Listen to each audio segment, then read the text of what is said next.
మనసుకు బదులుంటే చెప్పమ్మా. ఎందుకు ఎందుకు ఎందుకు నీకి మొండితనం ప్రేమ? నాకు దూరం అవ్వడమే గెలవడమా? నీ పంతం నీదేనంటావే, నా సొంతం అయ్యేదారుం నాకు కనబడదంటావే.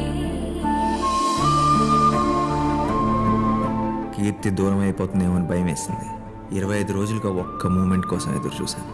రోజులు గంటలు అయిపోతున్నాయి, గంటలు నిమిషాలు అయిపోతున్నాయి. ఒక్క మూమెంట్.